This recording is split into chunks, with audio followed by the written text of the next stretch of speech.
over time and time again on these things as you're trying to get the word out that, you know, you're a pretty aware person, you know, as far as that, but you just like go, well, I'm trying to get the word out, maybe I'll get screwed, maybe I won't, but I'm just going to go for it anyway? Is that your attitude, or what? Well, it's been my attitude. Now my attitude is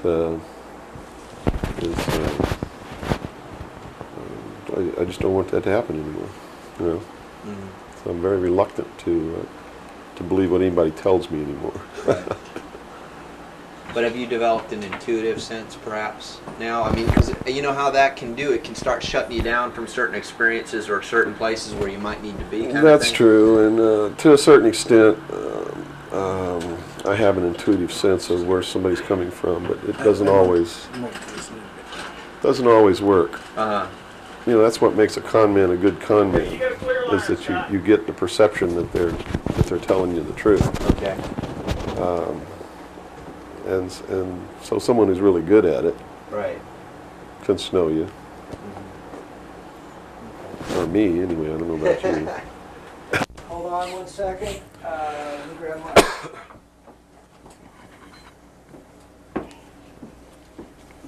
Yeah, you want to wipe your face or anything? Yeah, fine. You got it? Okay. You all right, Robert? Mm-hmm. Robert, you set? Yes, I am. Scott, you're set? Yes. Bill, you ready? Yep.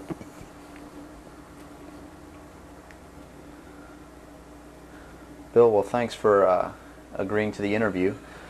First of all, a little bit about your background. You had extensive military service for many years prior to 1970, where a certain aspect of that military service kicked upstairs, so you were able to see certain things that you were not able to see beforehand. Would you tell us a little bit about that?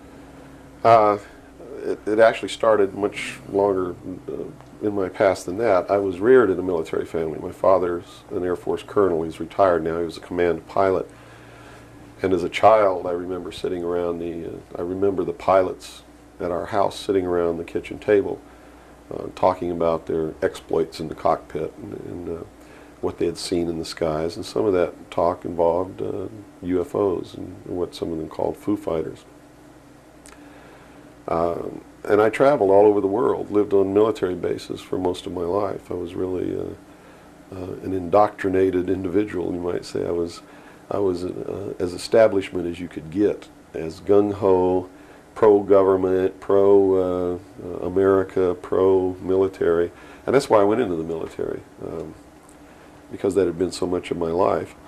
I went into the Air Force. I was in the Strategic Air Command for 4 years as an aircraft and missile hydraulic technician, which is, I worked on the pneumatic and hydraulic systems of B-52 bombers, KC-135 aircraft, and Minuteman missiles. I had a secret security clearance. That's where I saw my first atomic bomb. I mean, we worked around on these planes, especially the ones on the alert pad, were always loaded, ready to go drop these bombs at a moment's notice. But while I was in the Air Force, I met sergeants, men who were older than me, and had been in the Air Force for quite a while, told me that they had participated in projects that had recovered crashed extraterrestrial craft, what you call UFOs. And they never told these stories unless they had quite a bit to drink. So I never really believed it. I thought, well, these guys are running a scam on me, you know, even though I'd heard about these things when I was a kid. I just still didn't believe in them. They're just so far out in left field, it's not something that you really give any serious thought to until something personal happens, which came later. While I left the Air Force, I went into the Navy, which is really where I wanted to be in the first place. I'd always had this tremendous feeling and connection with the ocean. I was an excellent swimmer, but I had a problem as a child. I had chronic motion sickness. If I got in a car and we went on a long trip, I got deathly ill, and same with boats or anything. I couldn't ride on the things at the carnival that went around and round because it just made me tremendously ill. But I decided after I had gone through the Air Force experience that sick or not, you know, I was going to go in the Navy because that's really what I had wanted to do. So I did. Volunteered for submarine duty and was assigned to the USS Tyru SS-416, which was a diesel-electric boat World War II type, that had been reconfigured. When I went on board the boat, it was in the dry dock at Pearl Harbor Naval Shipyard, and had literally been cut in half. They put in a 12-foot sonar section and then 3 domes on the deck for triangulating targets using sonar. And this was really one of the most up-to-date electronically submarines that we had. Wasn't a nuclear submarine, but as far as the ability to approach, get close to a target and destroy it, it had a better capacity to do that than any other boat that we had. While we were on a transit from the Portland-Seattle area on the surface, I actually saw, I was the port lookout, and I saw the most incredible thing that I think I've ever seen in my life. And it had such a profound effect upon my view of the universe and the world that we live in, that I wish everybody could experience this. I saw come up out of the ocean, from beneath the surface of the sea, a huge disc-shaped craft about the size of a Midway-class aircraft carrier, which is tremendous in size. Even though that's one of our smallest carriers, or was then, it's still a huge, tremendously big object. Came up out of the ocean and rose into the air and tumbled on its axis and went up into the clouds, and I was awestruck, dumbstruck. And I mean dumbstruck, literally. I could not utter a sound. And my first impulse was to tell the officer of the deck that I'd seen a flying saucer, and then luckily for me I couldn't talk, because on second thought that's not what I really wanted to say, because I didn't want to be the only Looney Tunes character on a submarine with a tight-knit crew that you had to live in close quarters with, because that's a hell of a way to live. So I told the officer of the deck that I'd seen something about 15 degrees off the port bow at a relative distance of about 2.5 nautical miles. And he began to look in that area. And the starboard lookout had heard me tell him this, and he began to look over there. And while we were all three watching, either the same craft or another one exactly like it came down out of the clouds, tumbled again on its, why it did this maneuver, I don't know, but every single time it did it.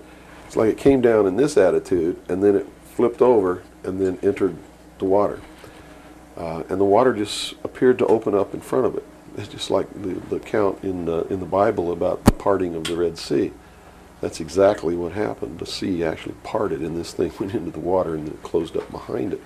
And this big spray went up into the air. But it wasn't a spray from the craft hitting the water. It was a spray from the water coming back in to fill up this hole that had been created. And again, I'm thinking this is incredible. What are we looking at here?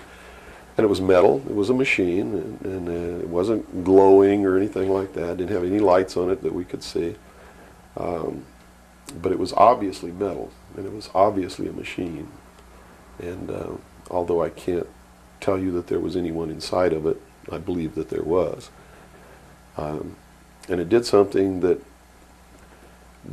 as far as I knew, was absolutely impossible.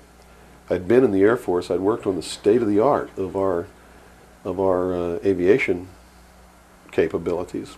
And here I was on the deck of a submarine in the conning tower, and I knew what we had to be able to have to go underwater, and I knew that the two were incompatible. Here's something that came from under the water and flew in the air and performed maneuvers, and then came back down and interfaced with the water at tremendous speed and remained intact, which realistically it never touched the water. The water sort of magically opened up in front of it, but something had to interface with that water. Anything that we had that interfaced with the water in that manner would have been disintegrated. It's like hitting a brick wall. So I was looking at a technology that, as far as our laws of physics and what we knew at that time, didn't exist. This was in 1966.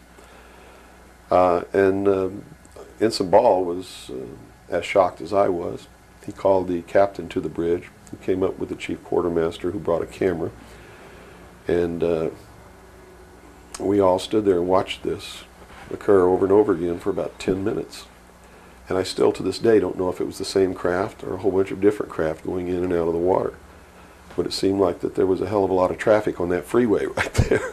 And we were watching it as we went by. We never changed course. We never lowered or increased our speed.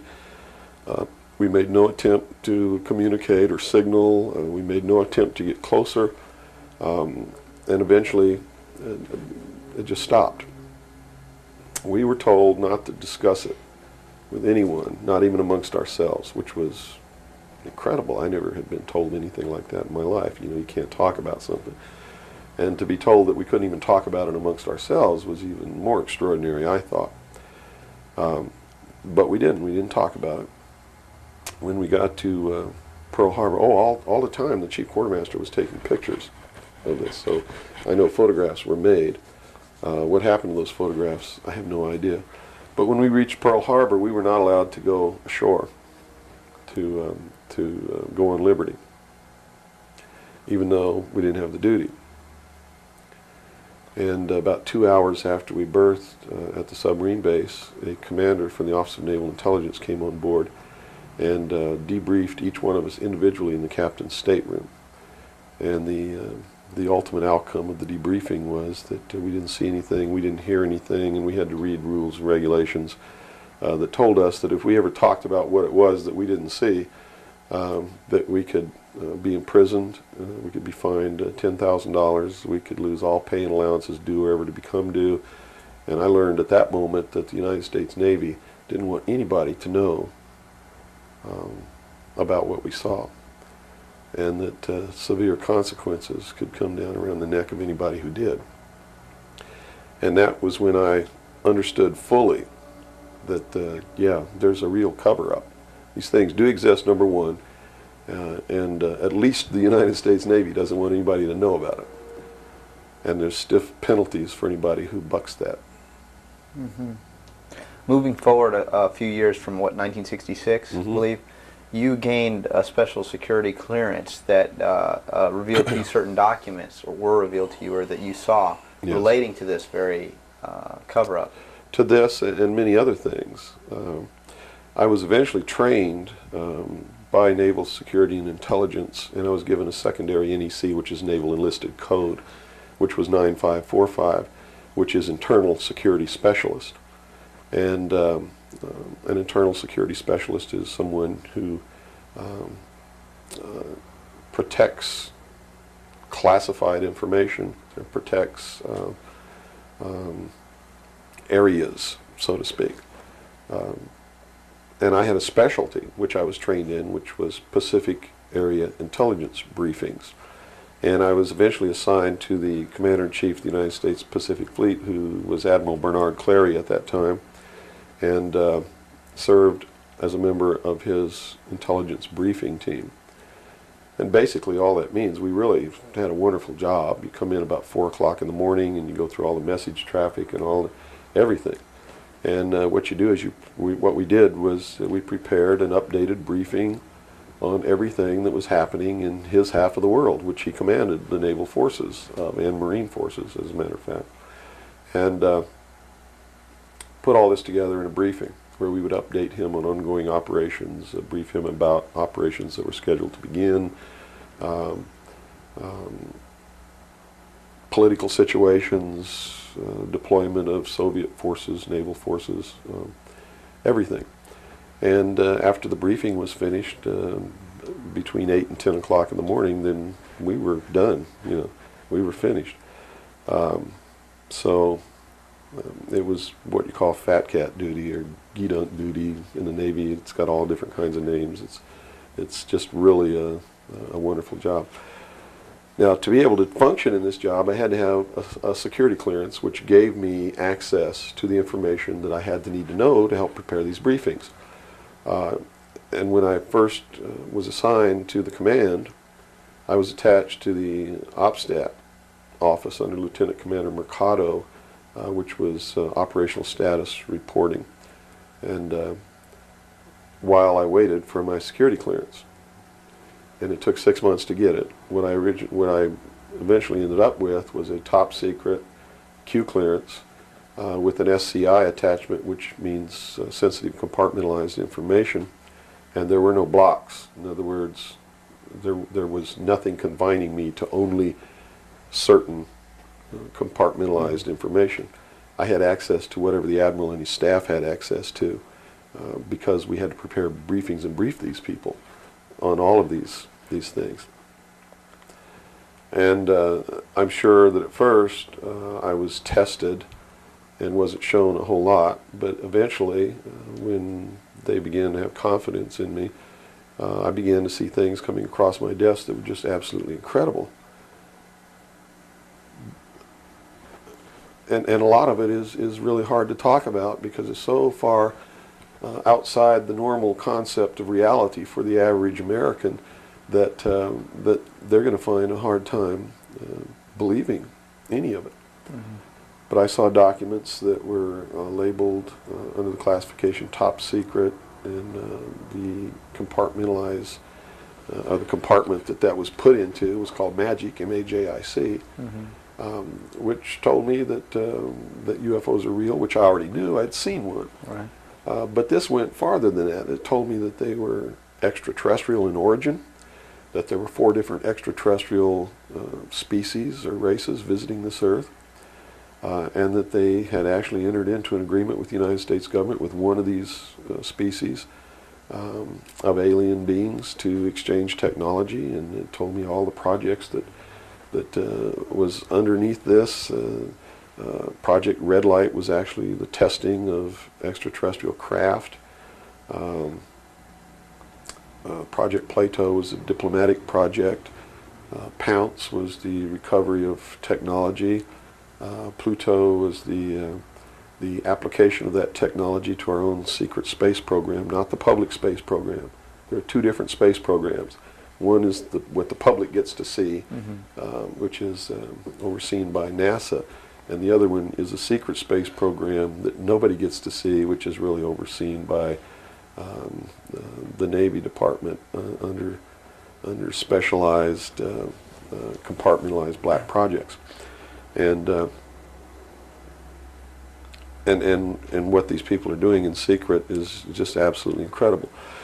I also saw documents under an operation called Operation Majority, which outlined the plans to bring together a one world government. It also included extraterrestrial information within that.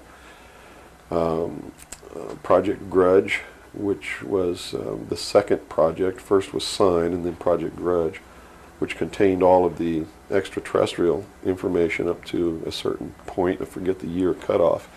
And then it was contained after that in another project called Project Aquarius, which was the accumulation of the whole history of alien interaction on planet Earth. But I have to say at this point that I don't know if those documents were really telling the truth or not. They could have been showing me these things so that eventually I would go out and talk about this. And maybe that'll become clear to you later why they may have done that. It could be real. So, mm-hmm. But at this point, from a personal standpoint, what was it that, based on your experience in '66, and they said, absolutely do not reveal this to anybody, and here we are a few years later, and you're seeing documents that proved that what you saw was real. Mm-hmm. What was the one factor or a number of factors that led you to the decision to say, I've got to get this out, I've got to tell people about this? I saw contingency plans called Majestic. And these contingency plans were to, first place, a contingency is a plan that can be implemented if certain things occur. Right. And the certain things that would have tripped this contingency plan are, number one, the public sector is getting too close to the truth, so they have to implement this to get them steered off the track. Or number two, we don't want to tell the public the truth about the alien presence, but there's so much alien activity occurring that the public is on the verge of finding out anyway. Let's tell them this story so that it doesn't cause consequences that we don't want. Mm-hmm. And that plan was called Majestic. I was in a bookstore one time. I'd never seen UFO magazine. Didn't even know it existed. In fact, I didn't even know that there was a UFO culture in the world of people who who study UFOs or worship UFOs or have little UFO meetings. I had no idea that that was occurring. I was in a bookstore one time and I was looking at the magazine rack. I'm an avid reader and I'm always in bookstores. And this one day I saw a magazine just popped right out at me, at UFO. And I picked it up and I looked inside, and here is Majestic, all right there. And even the people who had been named to implement the plan were the ones who were actually implementing it. William Moore, Stanton Friedman. I'd never heard of Jamie Chanderay, but he was named, and they had brought out a supposed genuine document called the Eisenhower Briefing Document, which in reality is a fraudulent document. It's a fake, and it was created to implement the plan Majestic, to either indoctrinate the public on what the government wants the public to perceive as happening, or to steer researchers away from the truth, or both. So this wasn't revealing the plan of Majestic, but it was actually implementing the plan. Implementing the plan against the public. It was a psychological operation against the public. So this is what you saw. Right. So immediately my head began to spin around, and I began to think, God, I've got to tell people that they're being manipulated. This is a lie. And it really, if the public were using their own intellect, they would know that it was a lie. The executive order quoted for this document was in 92,000 something. I believe it was 92447, which is 92,447, and it was supposedly written by Truman. But Truman never wrote an executive order higher than 9,000. I mean, even today, there's no executive order with the number 92,000 on it. They've been consecutive since the beginning. So it was clearly fraudulent. So it's clearly fraudulent, but the public doesn't catch on to this. And here you got Stanton Friedman, one of the guys who implemented the contingency plan, Majestic, running around the country telling everybody it's not an executive order, it's a date, September 24th, 1947, which it very well could be a date. But it's listed in that document as being an executive order of the President of the United States, Harry Truman. And because of that, it's fake. And many other things. But specifically, that is the most glaring proof of fraudulent intent in the document. There are many other things in the document that also prove it's a forgery. But here they are. They're running this contingency plan, and here I am. I know all about it, and here's the public out there biting on it. They even ran that thing in the New York Times, like a 2 or 3 page spread showing all the documents. So it had tremendous credibility lent to it by that action.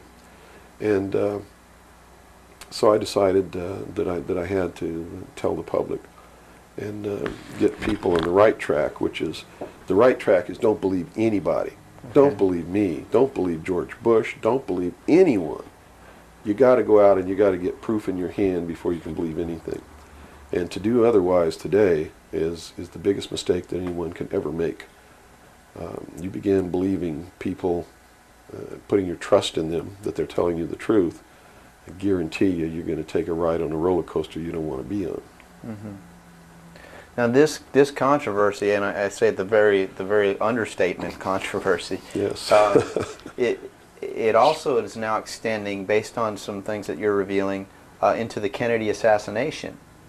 Yes, in the set of documents, which really was literally 2 or 3 file cabinets of documents, called Operation Majority, I saw documents which told me what happened in Dallas and why. And basically what these documents said was that the intelligence community felt that John F. Kennedy was a threat to the national security, which translated into reality means was a threat to the New World Order, the one world government which they were actively in the process of forming. Was there anything on record that indicated that he was out to, things that he did would threaten that New World Order? Oh, absolutely. He had written an executive order. I don't remember the exact number now, but it's available to anybody that wants to go look it up.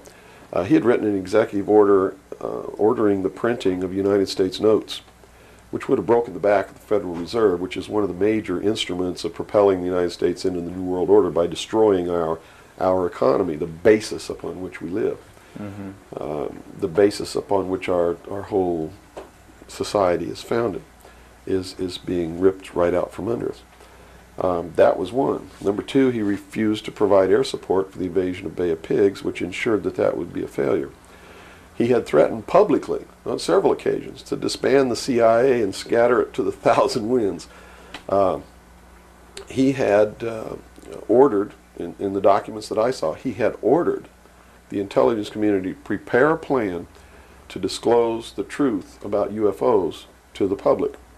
Now, I don't know what that truth was. Could be that maybe there are no extraterrestrials. But whatever the truth was, he had ordered a plan to be prepared that that disclosure was going to be done according to that plan within the following year. And the intelligence community considered that to be out of the question.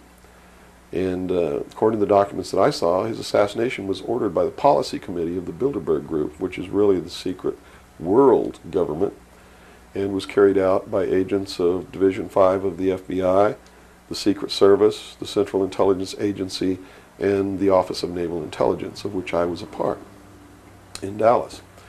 And it said that the assassin, the man who actually administered the head wound, was the driver of the car, William Greer, a Secret Service agent, who used an assassination pistol built by the CIA for assassinations that was really an air gun that fired an exploding pellet or could fire a small hypodermic needle or a poison dart, using any one of many different deadly poisons. Specifically, it said that he fired an exploding pellet which contained shellfish toxin, and that the act was plainly visible in a film withheld from the public. I looked for 16 years to find that film, and I finally found a copy that showed William Greer turn around and shoot the president. And since 1988, I've been showing that film wherever I'm able to show it to wake people up. It is not our government, though you have to understand, that is doing these things. It is not our government that's failing us. It's not the Constitution or the Bill of Rights that's a bad instrument. It is a group of men who belong to secret societies who have infiltrated our society and our government at all levels and are destroying it and subverting it from within. And every member of naval intelligence that I knew who was an officer was a 32nd or a 33rd degree Freemason. And I asked my commanding officer at one point, I said, why are all you guys Masons? He said, Masons are used to keeping secrets. It's part of their fraternity. So if you want someone who already knows how to keep a secret, you recruit Freemasons. Well, later on, I found out what the truth is. The truth is you're not going to be a naval intelligence officer unless you are a Freemason or a member of the Ancient Order of the Rose and Cross, but you have to be high degrees for that. I think the reason I was selected as enlisted man is because I had belonged to the Demolay Society. Which is what? As a teenager. That's sort of the first level of Freemasonry. That's how they recruit teenagers and indoctrinate them into their principles so that they go right into Freemasonry when they become an adult.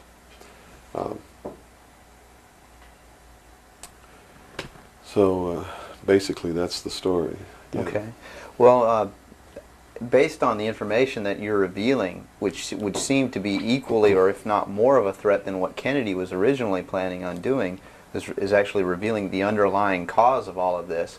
Why is it that you are here today, or how is it that you are here today and you're not, conveniently taken away and put in a padded cell somewhere so that you can't speak of these things?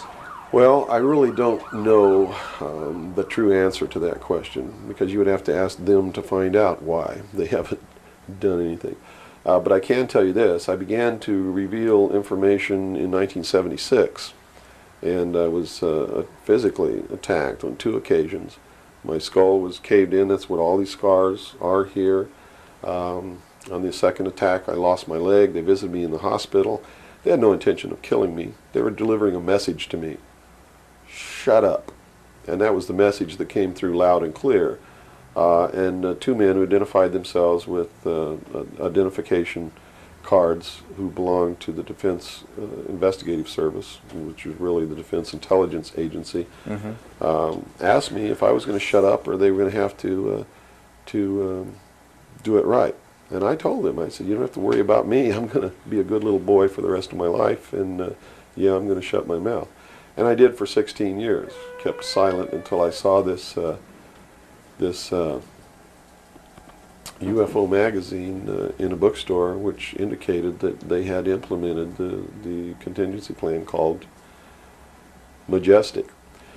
But if you want to know what I think the reason is, I believe that there are several. One, they've had a plan that's been in force since the 40s to debunk, ridicule, destroy anybody who ever talks about these subjects. And the public has been thoroughly indoctrinated that if you talk about any of these things that I'm talking about, you're just another nut. So the public, by and large, doesn't pay any attention to it. So in that sense, I'm not a threat. If the president had come on television and said, hey, this is what's going on, then they would have listened and they pay attention to it. But people like me, they perceive me as being just another loony bin, fruitcake, nut, which I assure you I'm not. But that's the perception that they've been brainwashed into believing. And so that's what they believe. Number two, I am so much in front of the public from the very beginning when I began to talk. And that's how I protected myself, or at least that's what I thought would protect me, and so far it's proven to be right, was that if I got literally in front of the public overnight, in front of a large public, that they wouldn't do anything to me because it would substantiate what it was that I'm saying. And they certainly don't want to do that. It would also create a martyr, and martyrs create tremendously dangerous political movements that they don't want that either. So literally within a 24-hour period, I spent $27,000 mailing a thick packet of information all over the world to people I'd never heard of, didn't know. We went down and got some mailing lists and just mailed this stuff all over the world. And so literally, when people opened these packages in their mailbox, and it was a perfect plan because they couldn't stop it. They didn't even know I was going to do it in the first place. And since we sent it all over the world, once it was out, there's no way they could retrieve it. At least no way that I can conceive of. So literally within 24 hours, I was a public presence. And people were asking all over the world, who's Bill Cooper? Is this true? Look what I got in the mail. And just literally flipped the world over on its ear. And I've been in front of the public ever since. So I think basically those are the reasons. They don't believe that the public's really going to listen to me, and so far that's been true. There is a small group of people all over the world who are awakening, who are beginning to understand that they've been living their life in fantasy land, and who are actively seeking the truth. But by and large, when the secret power structure says, as I've put in the first chapter of my book, right out of one of their own technical manuals, that a nation or world of people who do not use their intelligence are no better than animals who do not have intelligence, and thus are stakes on the table by choice and consent. They're absolutely right about the majority of people. It's one of the things that has been an illumination to me, is that they're not always wrong. And many of their goals are the right goals, but the method that they're using to reach that goal is the wrong method. In other words, if you set out to create a perfect world where there will never be any more killing, but to reach that point, you kill 2 billion people, you have become what you're trying to avoid. Right. And it can't happen that way. If you want to create a world of peace, it has to be done by peaceful methods. Means. Yeah, if you murder someone to destroy a murderer, you have become what it was you set out to destroy, and thus it wasn't destroyed at all. It was perpetuated by that very action. And that's what these men are doing. They rationalize everything they do so that they feel better about it. But what they are doing is becoming what it is that they want to get rid of, and the world will never be a safe place for anyone as long as there are men who do these things. Very eloquently said. Thank you. Now, you. your message to people, once again, is don't believe anything. How is it that the public can find this and search for this truth on their own if they can't believe anything or anyone? What can you do? It's all in the public sector. It's all available to anyone who actively and diligently seeks it out.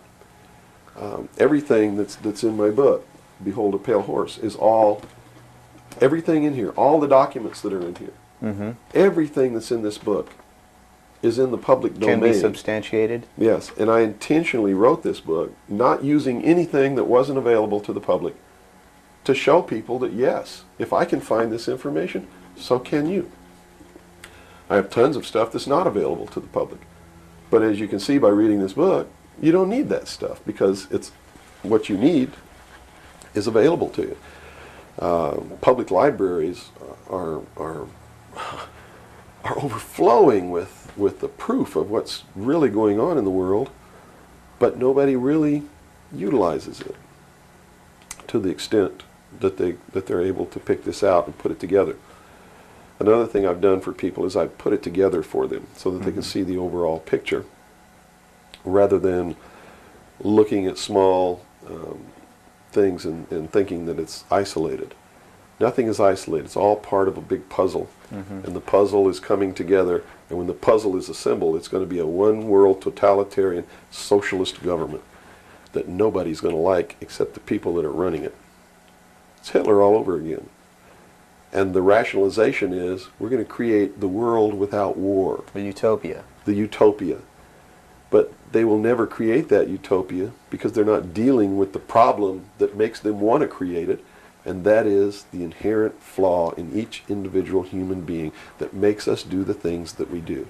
Until that's overcome, there's never going to be a world without war or without rape or without killing or without robbery, and anybody that thinks that there is has already gone off the deep end. So the method is, here, I'm going to hold a gun to your head so you won't rape, you won't kill. That's right. Yes, okay, I understand. The title of your book, Behold a Pale Horse, what significance does that have? What are you saying with this title? This title is from the book of Revelations, because I have to tell you this, and you may think I'm nuts if you want to, but this is the truth. Either these men are following the book of Revelation, the book of Revelation as it is in the Bible. Mm-hmm.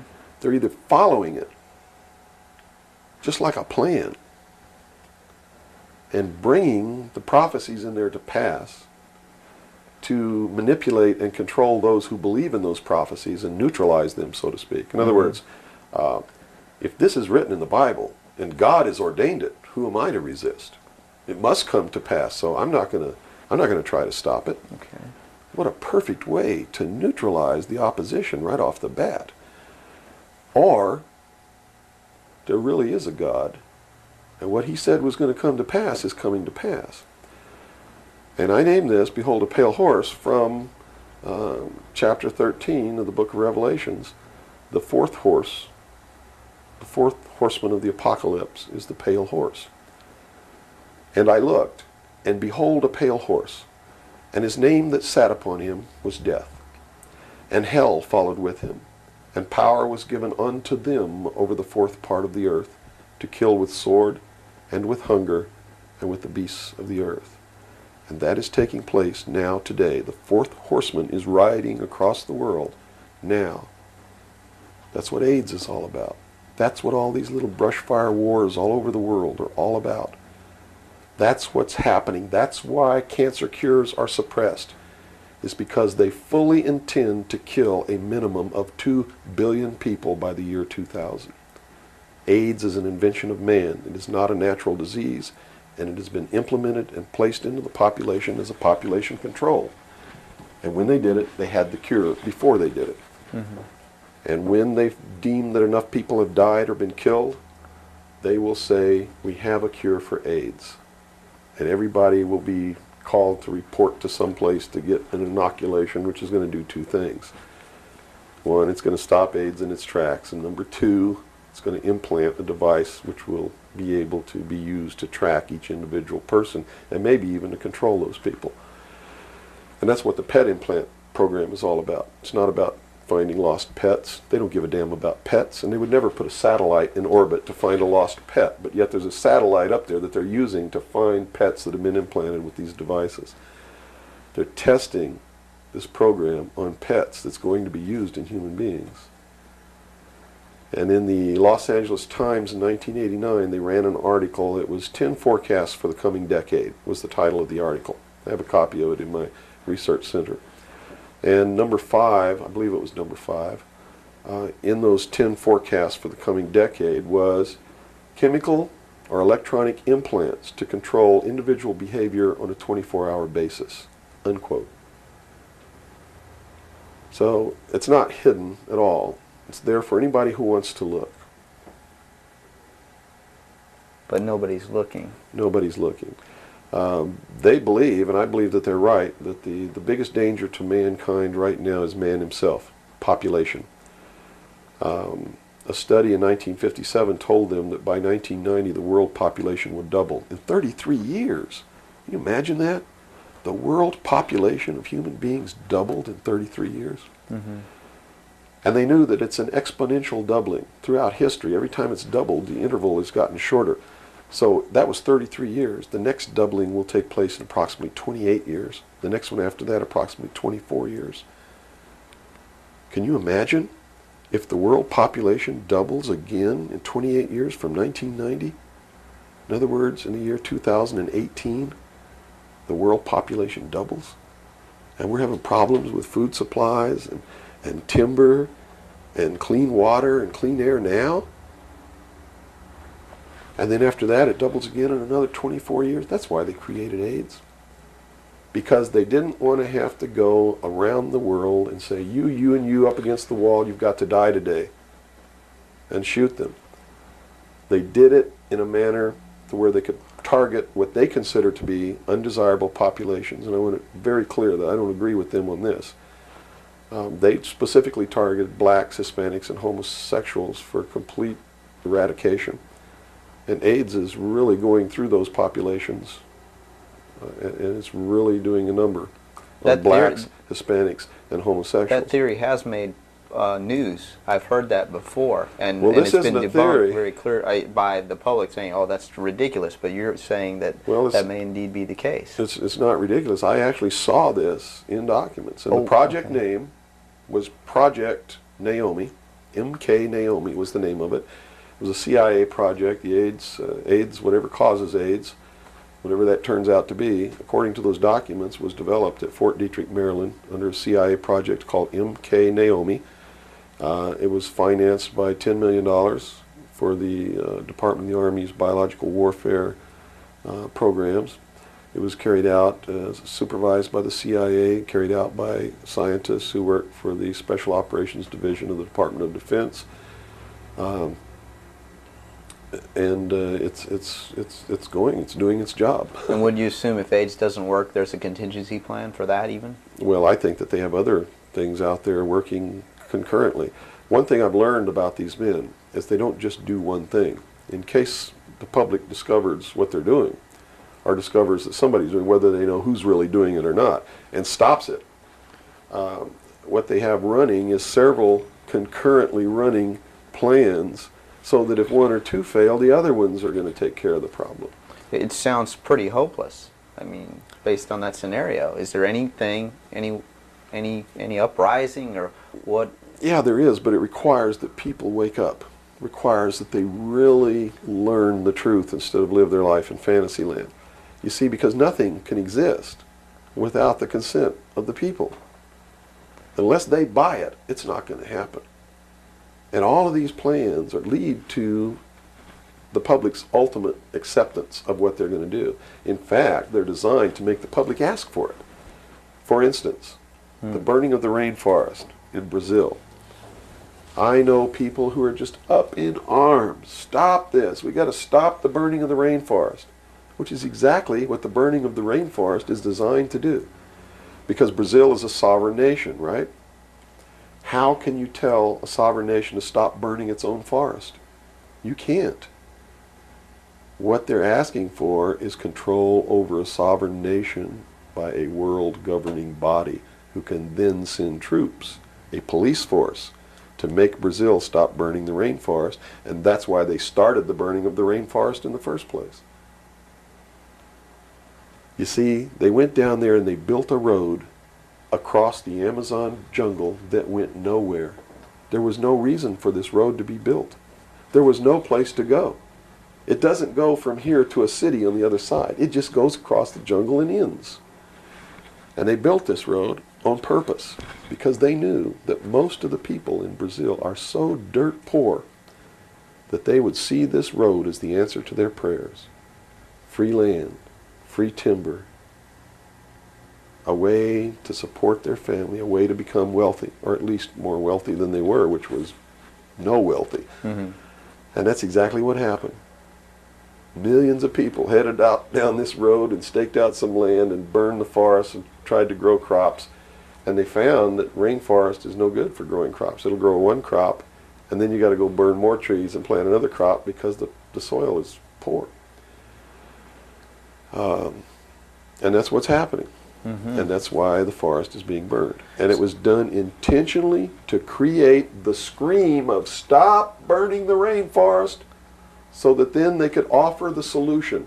The solution is a world governing body that can then order and enforce that order of Brazil to stop burning So the rainforest. the green movement worldwide is Is a now just a manipulation. manipulation Yes. of.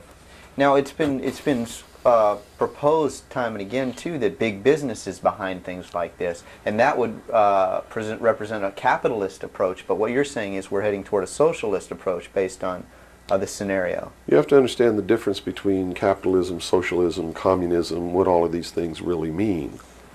You have to understand that what the difference is between right wing and left wing. People, they use these phrases all the time, and they don't even know what these things mean. And it's just incredible to me to hear a socialist calling someone else a Nazi. Because Nazi means National Socialism. So here's a socialist calling a right-wing guy a Nazi, when what he should be calling the right-wing guy is anarchist. People on the right want no control. Mm-hmm. They're really anarchists. So Okay? they would, in theory then, or in fact, be in opposition to this ultimate movement. Yes. Whereas in appearance, they would be the ones behind it. Well, when you have a misunderstanding of what the terms mean, yes. Okay. Right-wing on the far right is total anarchy. They don't want anybody controlling anything that they do, and they believe that people are responsible enough that the world can exist without government. Okay. Or the very minimal government that it would take to. On the far left, on the other hand, they believe that the government should be in total control and should be supply man with all of his needs. Well, creating a whole society that's dependent. Right. A republic is somewhere in the middle. It's governance by laws. Laws are decided by representatives who are elected by the people. And according to the theory, the representatives will do what is right, whether they get elected or not, because it's not really a democracy. A democracy is far left. People don't understand. We don't live in a democracy. This country is not a democracy. It is a republic. A democracy is ruled by the mob.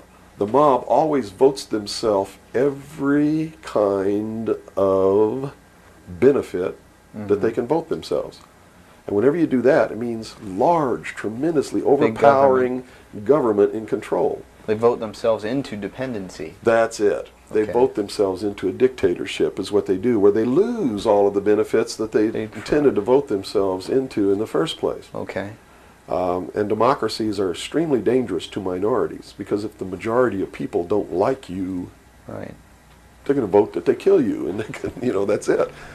Democracies are dangerous. Democracies are socialists. Democracies are communism. That's what communism is. The definition of communism is everybody doing according to their talents and receiving according to their need. And it doesn't work. We already know it doesn't work. Men, by his inherent nature, is greedy.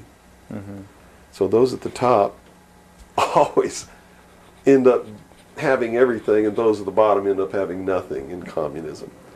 Socialism is different. Socialism usually ends up in a dictatorship, in a very controlling dictatorial government which even owns the people that it governs, so that those who live in fear of not having are provided for what they need, and in turn they worship this oppressive government. Socialists are children who went out into the world, took a look around and said, I can't handle it, and went home to Daddy. Okay. Daddy, protect me. Daddy, feed me. Daddy, loan me your car. Daddy tucked me in at night. Socialists are scared little children who are irresponsible, can't stand on their own 2 feet, and need Daddy to take care of them. Okay. Okay? And now we got the... But what happens when you go home to Daddy and Daddy does all these things for you? Tell me. Well, you never leave the home. You've got no reason to. In other words, if you're being provided for in that way. You're being provided for, but what does it mean? Doesn't it mean that you have to do what Daddy tells you to do? True. Doesn't You're mean you under have to his be in rules. when Daddy tells you to be in. Doesn't it mean that you can't drive the car to the next town if Daddy tells you you can't. Doesn't it mean that if Daddy tells you to take out the trash, you better take out the trash? Are you beginning to understand the concept? When you ask for favors from Daddy, you have to give up freedom in return. Right. Okay. So socialism always leads to repression of liberty, freedom, equality. All of those things fly out the window so that you can have free health care, Mm-hmm. so that you can have a place to live but you don't have to pay the rent, so that you can have food given to you by the state. And that's where we're headed. Right in this country right now, we're almost totally socialist, and now people are screaming for a national health care policy, Right. health care insurance. Now, the other aspect, once again, I'd like to go into is the anarchy or the right wing, which we just into that similar. Anarchists believe that they can be responsible, that they won't hurt other people, Okay. that your freedom never ends until it begins to infringe upon someone else's freedom, and that no one should have any control over that there should be no speed limits on the highways. Mm-hmm.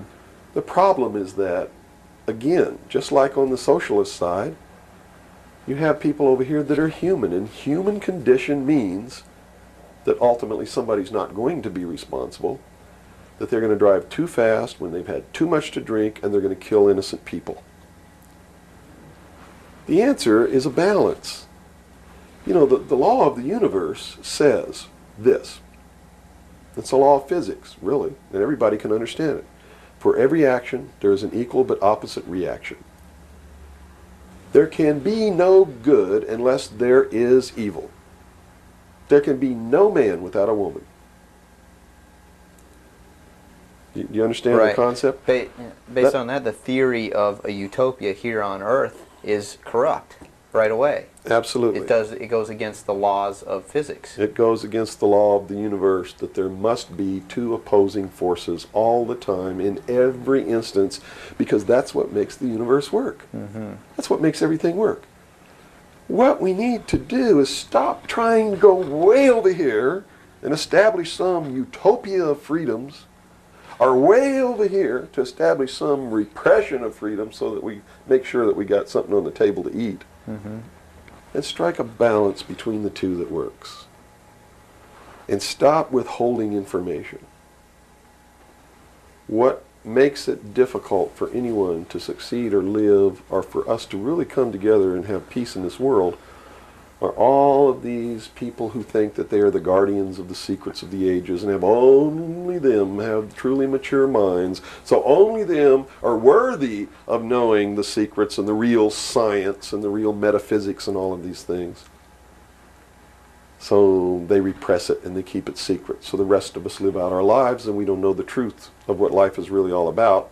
Therefore, we're always stumbling over each other and getting in each other's way and doing the things that we profess that we don't want to do, Mm-hmm.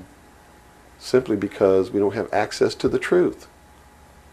If we had access to the truth... Now, I got to tell you this. Back when these men first began establishing these societies, these mystery schools, and suppressing information, the common man was uneducated, did not have an intellect capable of understanding these secrets. They were really beasts of burden, for the most part, Mm-hmm. and they lived their whole life in toil. Right. But things are not that way now. Most people have a good education. They have a good mind. They're capable of understanding if they're taught, and if they're taught correctly. And I think it's time to teach people what the truth is, and quit hiding it, so that we can come together as one humanity and make a balance and live together in a balance. You know, evil's never going to disappear. Mm-hmm. Neither is good. But we can maintain a balance and life can be good. Instead of swinging back in this tremendous battle between these two opposing, radical, extreme ends of the scale. That's got to stop. I've never understood why somebody would join together in this band of people and call himself a Democrat and not vote for anybody else if they're not a Democrat. That concept is beyond my understanding.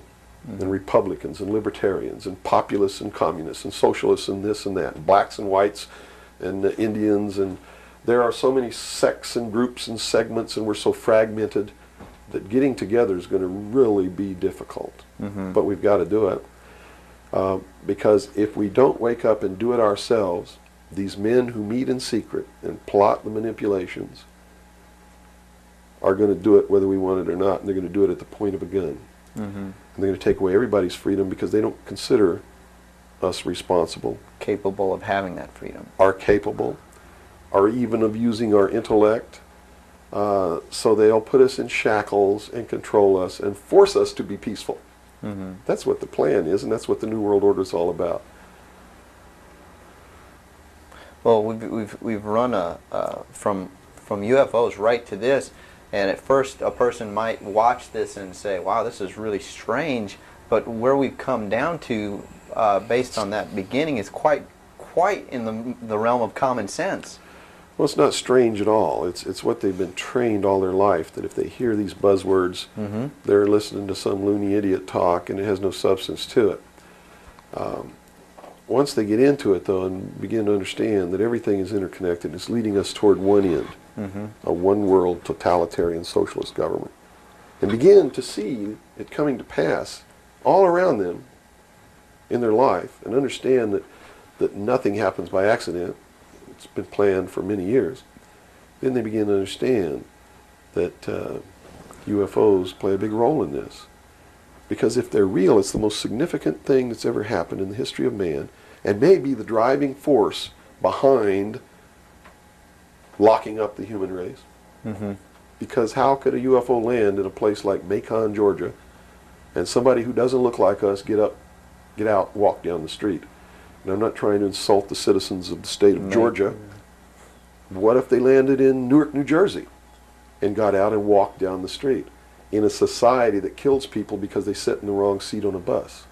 I'd assume now that they'll know about us. Of course they will. They probably already know about you if you've been exposing the truth on your show.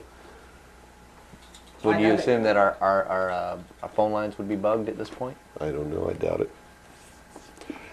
They don't really consider you to be a threat unless you develop a large political following. Oh, okay.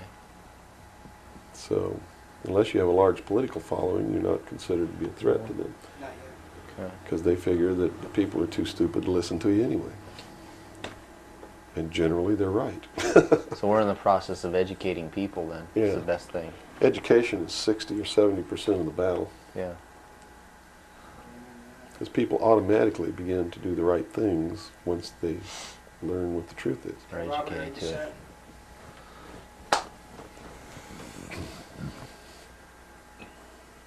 Yeah. Hold on. Okay, I got it. Ready? Ready. Okay, go ahead. Let's go back into the Kennedy situation here. Now, the Warren Commission was highly publicized. All the things that went on there. I was shown a videotape just yesterday of was it a Zapruder film? It is the Zapruder film. Okay, and it clearly showed to me that a number of things. One in which that the film was obviously tampered with. Absolutely. but not tampered with to the point where I couldn't tell that the driver of the limousine was pulling a gun, or what appeared to look like a gun, around his shoulder and shooting President Kennedy in the head. That caused his head to snap back. Did the Warren Commission see this? It seems so. The Warren Commission never looked at the Zapruder film, ever. So they never saw it. Now, I don't know who testified during the Warren Commission about the Zapruder film, if anybody did. But I do know that later at the investigations of the House Select Committee on Assassinations, that a man was specifically hired as an expert witness to view the Zapruder film and tell the committee what it showed. And that man's name is Robert Groden.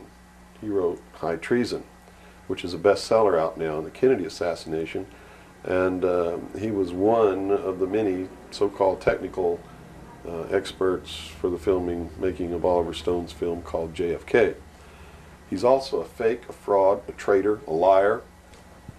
He was hired by the House Select Committee on Assassinations based upon his resume, which says, very simply, that he is the world's foremost #1 photo analyst, which is a lie. He never went to school in photography.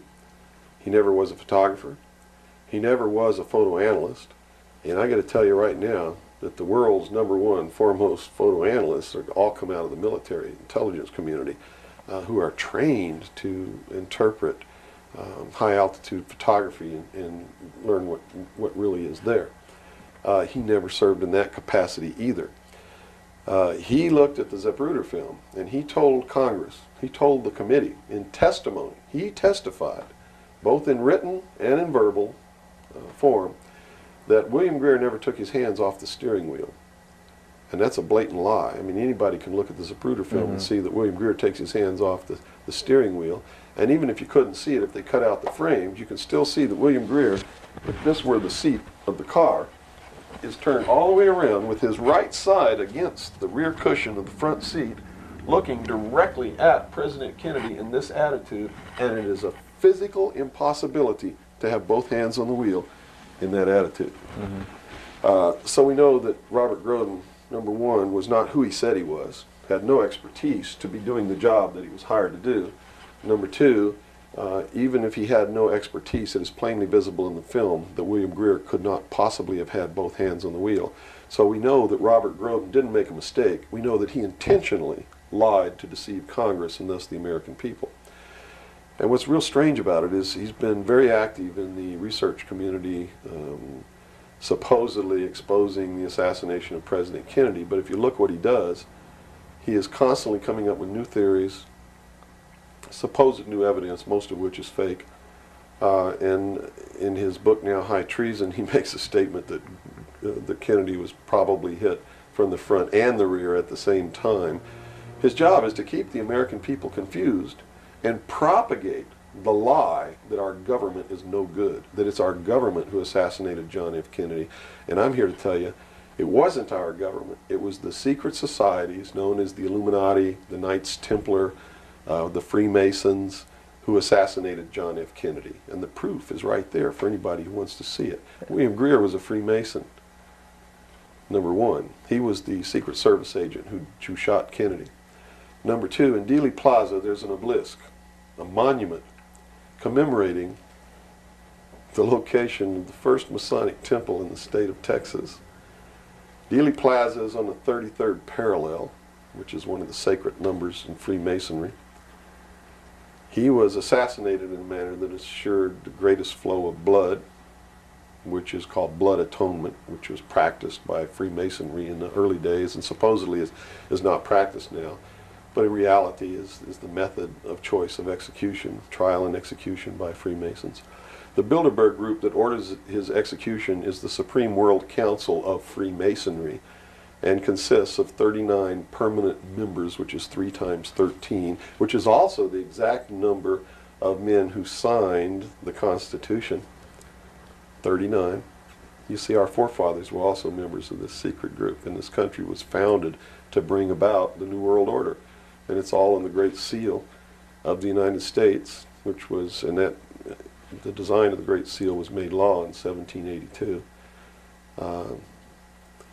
It's just absolutely incredible that the American people don't understand that groups of men don't get together and meet in secret and take blood oaths which say that they can be cut open and their heart ripped out of their body and their intestines scattered over the floor if they talk about the secrets. That's not a benevolent fraternity. That's a dangerous group of men. Grown men don't play games like that. They're serious.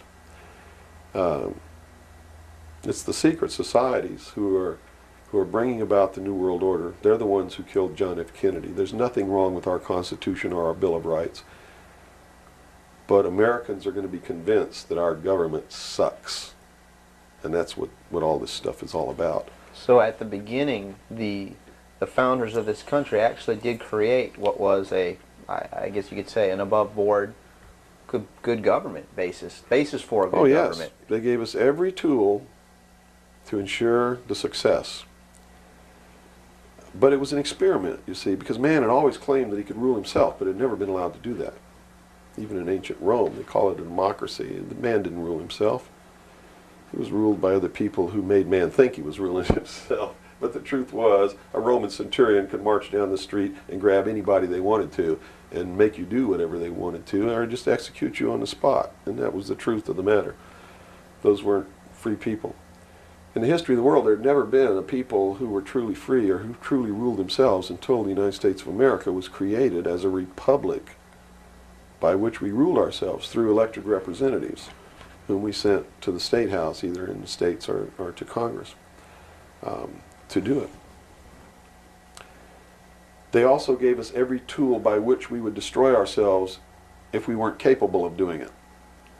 The United States and France, the revolution in this country and the revolution in France, were created to bring about governments which would function as the antithesis to the kings and queens of the world and cause them to topple off their thrones.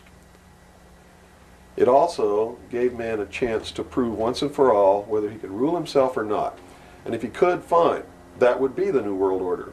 If he couldn't, they built the tools into the Constitution to allow them to take it away from us. And those tools are the creation of the federal democracy within the boundaries of Washington, D.C., and the right to contract, through which, if we were irresponsible, we would contract to receive rights from that federal democracy and thus in return give up our freedom. And that's exactly what's happening. It's exactly what we've done. John F. Kennedy was short-circuiting the New World Order. He had ordered the printing of constitutional money, United States notes, which would have destroyed the Federal Reserve, which is not an agency of the United States government. It's a private corporation owned and operated by the world bankers, controlled by the Illuminati. And its purpose was to destroy the middle class in this country and thus our economy, and throw us at the mercy of the New World Order. And we see this unfolding now. You see it unfolding now. You are seeing, and I predicted this well in advance, you are seeing the destruction of the economy of the United States. And it will continue. It will not get better. It's downhill from here on out. Unless we nationalize the Federal Reserve, lock up the criminals who own it, cancel the debt, which will then bankrupt the Illuminati, which is exactly what we ought to do, print constitutional money, which cannot be usurped, which cannot lead to our destruction, and go back to what we're supposed to do, and quit contracting for benefits. We're escaping from the laws of nature, and there's a terrible consequence for that. Mm-hmm. Terrible consequence. We have to function within the laws of nature. You can't contract for somebody else to keep you alive. You have to be responsible within your life to keep yourself alive. Mm-hmm. And if you can't do it, then you have to die. That's the law of nature. You see. Kennedy also did a lot of other things. I mean, he was a believer in the Bible. These men who are bringing about the New World Order don't believe in the God of the Bible. They believe in the God of light, Lucifer, the angel of light, who was flung down to the earth and became the Lord of the world. That's their God. That's why everything they do goes against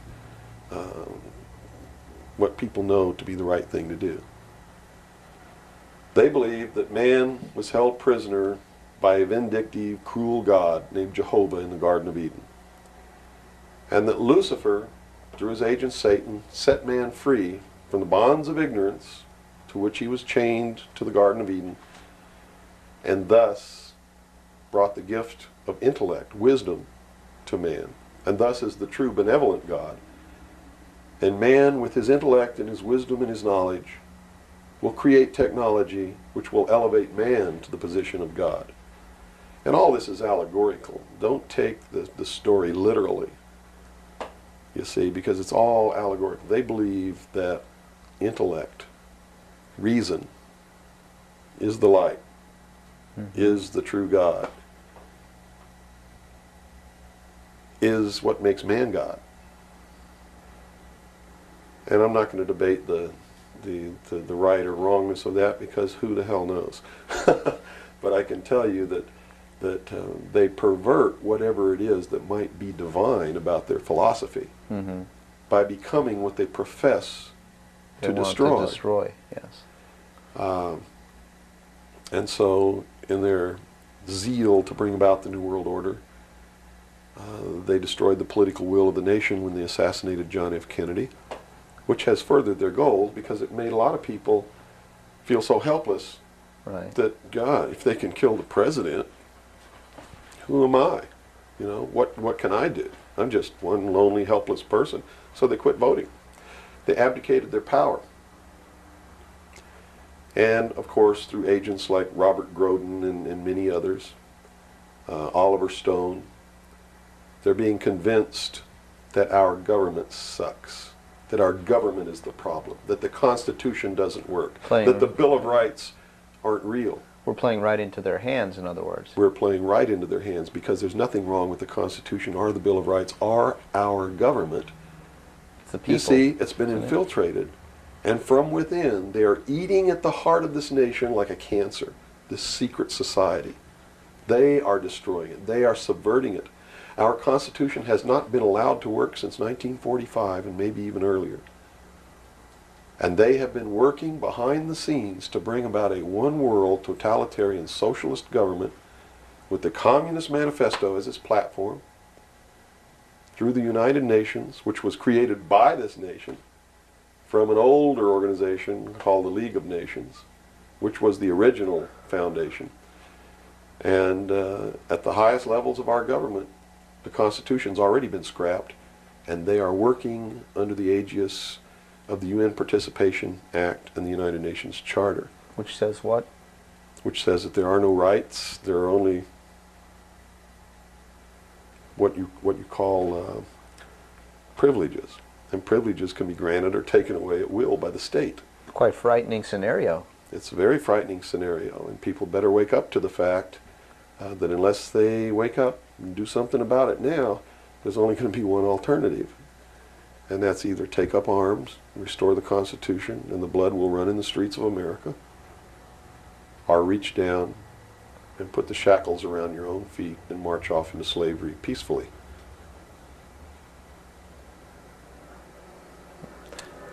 Not going to be easy the coming years. Wow. Now, historically, this may or may not relate, but at least modern world, contemporary world history does not include the stories of Atlantis and Lemuria that go predate. How does that history, and why was that suppressed, or why is it still being suppressed? How might that affect what we are understanding is going on today, or is it related? Well, I'm not sure if a place called Atlantis or Lemuria ever existed or didn't exist. I don't really know. But I do know that the story that is told about the civilizations that lived there are something that we should listen to, because this whole scene may have played itself out before on this earth.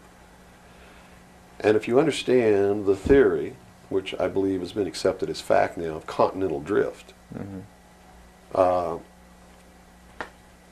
there may have been an Atlantis and a Lemuria, which had tremendously developed technologies and societies. And the same scenario that we're playing out now on this great stage called the world may have played itself out over and over again in the past for millennium. In my investigation of the mystery schools, the secret societies that are bringing all this about, that really control everything behind the scenes, I found that this is all about religion, and it's all about a recurring theme that is penetrated and is at the heart of every religion in the world, and that is a creator or a creatress who has a son that is sacrificed and then is resurrected and saves the world or saves humanity. It seems to be an archetype that is within us. And so that you don't go flipping out watching this tape. I'm a Christian. I believe in the teachings of Jesus Christ, even though it may turn out that he may have never lived. The scene, it doesn't matter. When you read his words, and you can go back through history and find these are the same words that were spoken by every Savior that there ever was, are the most beautiful, most profound, most affecting words that have ever been spoken on the face of this earth. And when I get down and almost get to a point of hopelessness, I just go read the Sermon on the Mount. And I come back up again. Because in the end, it's not going to matter whether Jesus ever lived or didn't live. The story is real. And it's within all of us. And it brings us to something within ourselves that is good. But these men don't look at that. They believe that the end justifies the means, that these stories are just stories, and that the real meaning behind it all is that man can transcend his animal state through the realization of intellect and the overcoming of all of his emotions and feelings and morals, guilt, all of these things. And I just can't go along with that because I believe it's our emotions that tell us when we're doing wrong. We feel it within ourselves. And a person without that capacity to feel when they're doing wrong becomes a sociopath, which is someone without a conscience who really believes that the end justifies the means and therefore has no pangs of conscience nor no reluctance to murder someone who gets in their way. Mm-hmm. And it's extremely dangerous.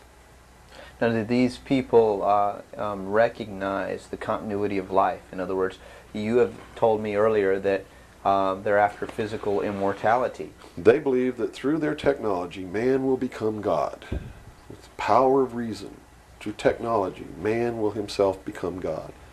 They will engineer, just like Hitler wanted to do, the super race who will live forever. And the concept is the same, and the men behind it are the same as Hitler was. When they killed John F. Kennedy, it shows you what kind of men they are. Because they would not stop to kill anyone who gets in their way. And they've never stopped at it. Their goal, literally, to bring about the New World Order will be to kill approximately 2 billion people before the year 2000. AIDS is one method of doing this. There'll be many more. As they solidify their control, everyone will be given a choice. They'll be presented with a new world religion.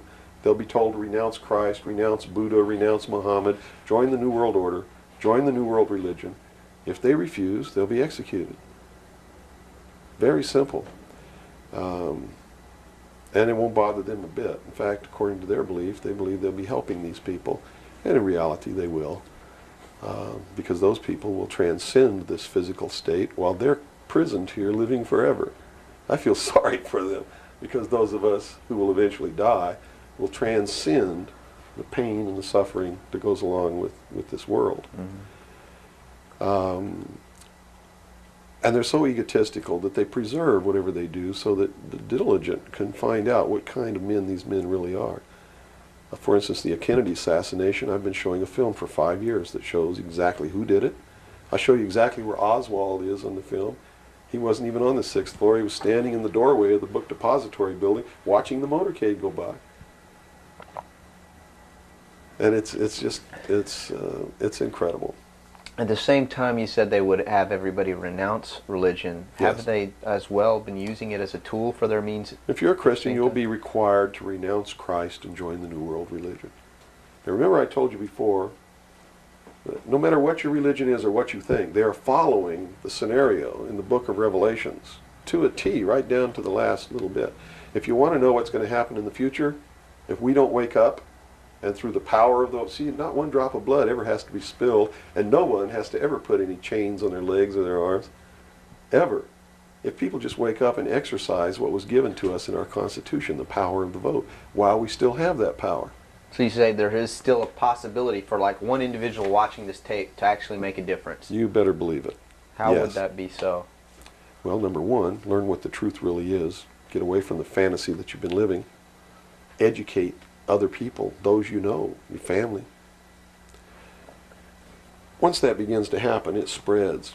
And then if the people decide that they don't want what they have in store for us planned, just through the power of the vote, they can make this country and the world whatever they want it to be.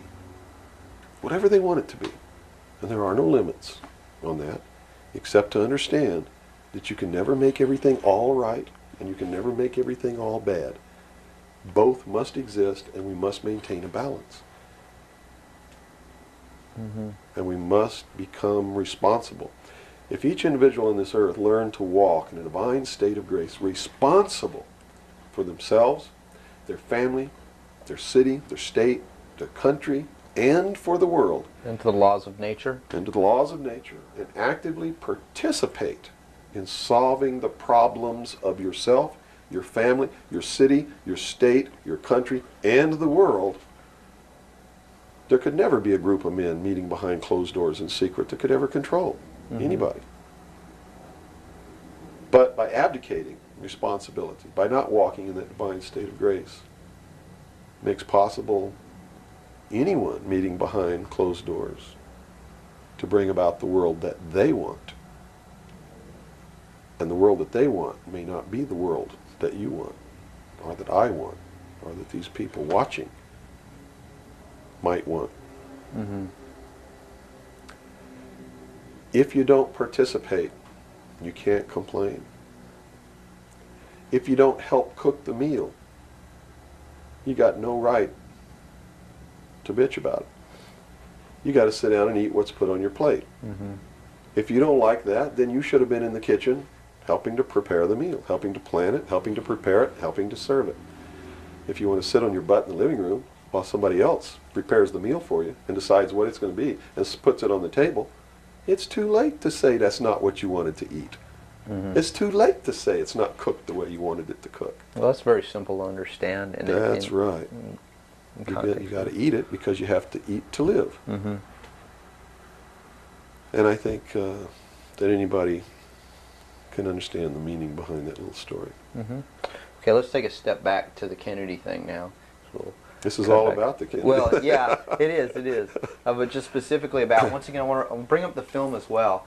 Another thing that came to my mind when I viewed it is that the two Secret Service men, the driver and the person sitting next to him in the front, regardless of what they claim happened, obviously did not operate in a way that you were trained as a Secret Serviceman to protect the president. Shouldn't they have just driven that car right out of there, and the other guy should have done something to protect or look for who's shooting? You know, it just didn't seem to make any sense. How would the Warren Commission not? They didn't see the film, so I guess they didn't no one see was the brought- film by design, because if they saw the film, they'd have to be responsible for the decision that they made that Lee Harvey Oswald was a lone assassin. Okay. So I think they didn't see the film on purpose because they didn't want to have to be responsible for saying, Making hey, that look, decision. the driver did it, you know. They didn't want to make that decision. And in a letter that Lyndon Johnson wrote to the Warren Commission, he specifically said in the letter, you must quickly identify Lee Harvey Oswald as acting alone with no conspiracy so that America can get back to business. Was Lyndon Johnson acting on behalf of the secret society, or was he Of concerned course. with? He had to know all about it and approve of it because he was going to be the new president. And the new president would be in charge of the investigation. How high see? up a government official do you have to be before you're briefed of this? You know, the total of all the things that are going on, the reality behind them. Well, you have to understand that nobody exists on a high level in government who's opposed to the New World Order. Nobody. Our government has literally been infiltrated. And there's a cancer within our government destroying it, eating it, nibbling away at it, hacking off its limbs. And you said this started in 1945? 1945 What was were the when events? the overt destruction began to occur, when Truman signed the UN Participation Act and the United Nations Treaty. It actually began long before that, when these secret societies began to infiltrate the government and appoint their members to important posts. Infiltration is easy. If one gets in, he can then appoint and hire others to replace people who are not members below him. So now we've had over 50, almost 50 years of this going on. At least. I believe that it started back probably 1913, 1917, when the Federal Reserve Act was passed, when the Council on Foreign Relations became a reality in this country. And you can, by diligent research and study, you can see when it happened, where it happened, who did it, and how it was done. It's apparent. When they say there's no conspiracy, I mean, we talk about a conspiracy. It started out as a conspiracy. But when they say today there's no conspiracy, that's not a lie. It's the truth. They're doing it right out in the open, right under our noses, and we're too stupid to know it, to see it. So it's not a conspiracy now today at all. It's right out in the open. They even publish their plans. I mean, here Carter appointed Zbigniew Brzezinski as the National Security Advisor, who just wrote a book before he was appointed declaring himself a Marxist. I mean, you read that book, this man believes in Marxism. This man is a socialist. Not only a socialist, he's an international socialist. He's a globalist. His goal, stated in his book, is to destroy the sovereignty of nations and bring about a one-world Marxist government. Now, the Carter administration was one extreme, and then we came into the Reagan administration, yet nothing changed. Nothing changed. What you're saying is that no matter what the political leanings, they seem to be playing the same game. As long as you're playing their game, it doesn't matter who you vote for, who you put in office. They all belong to the other side. They're in the pockets of the Illuminati. When you quit electing professional politicians, when you quit electing the guy who looks nice on television because he speaks good and he looks like the guy you wanted to marry or something like that, you're playing right into their hands. You know, they've made it so impossible for another Abraham Lincoln to get elected to the office of president that it's a wonder that we even have a chance at all. We need to send people to Congress and to government who are going to clean house. Kick all the members of secret societies out of the bureaucracy. Lock them up. Try them for treason. Because they are traitors. So one thing that may help is term limitations. We must have term limitations, and it must be only one term. And forget all this nonsense that anybody who goes to Washington don't know what's happening. They don't know what's happening simply because they haven't taken the time as citizens to understand how our government works before they ever go to Washington. You see, it should be a process that starts in infancy. It works its way up. And everybody should be taking part in the government. Now, if someone came in to office with this kind of knowledge and with this kind of intent to really push these people out, would they not be eliminated immediately? Not if they have the people behind them, because what the people would do in one fell swoop, in one election, would elect people who've never served in government before, kick the incumbents out, send citizens to Washington. And here's the way it has to be done. You know, right now, you don't even pay your congressman. You know who pays your congressman? The federal democracy of the District of Columbia. The federal government pays your congressman, who's supposed to be representing your state and you. The federal government is a foreign country to your state. Why should he represent you? Not only that, but he moves to Washington, D.C. He maintains a residence here, but he doesn't live here. And as long as you re-elect him, he continues to live in Washington, D.C. forever if you keep re-electing him. So they lose all touch with what's back here. They're paid by a foreign government, the federal government. They're not paid by the sovereign state of Georgia or by you. They have to be paid by you. And they have to live here. They can't move to Washington, D.C. They go to Washington, D.C. for one term. Okay? One term only. When that term's up, they have to come back. And you don't pay them exorbitant funds. You pay them just enough to live on comfortably while they're there. No fancy giant cocktail parties, none of this crap. And you take care of their family. See, they don't take their family either. That's the other clue. They leave their family here where they live. You, the people of Georgia, take care of their family and their business or their farm or whatever it is they have while they're gone. Now do you think they have a vested interest in representing you? They sure would under those conditions. But under the conditions they go under now, they have no interest whatsoever in taking care of you. Now let's look at the current. They're taking care of themselves. The current crop of presidential candidates. Is there anybody even running that represents something that we're talking about here? No, all of them are New World people. Songus, in his book, even everything that he's written touts the New World Order. All of it, right for Songus's literature. You're going to see New World Order, New World Order, New World Order, New World Order. Clinton, the governor of Georgia, was selected in 1991 by the governor of Arkansas, was selected in 1991 by the Bilderberg Group in Baden-Baden, Germany, to be the new president of the United States. Remember what happened to Gary Hart? What did he do? He went out on a boat with a woman who wasn't his wife, and he was destroyed. Look at Clinton. What's happened to him? Nothing. The press is on his side. They're helping the guy. You know why? Because he was chosen by the people who own the press to be the next president of the United States. Now, I don't know if he will be or not. That's up to the American people. Mm-hmm. But if they get their way, he will be. Bush is one of the most heinous criminals that's ever walked on the face of the earth. Bush is the man who's been a CIA agent since his college days. He's a member of the Skull and Bones, the Russell Trust.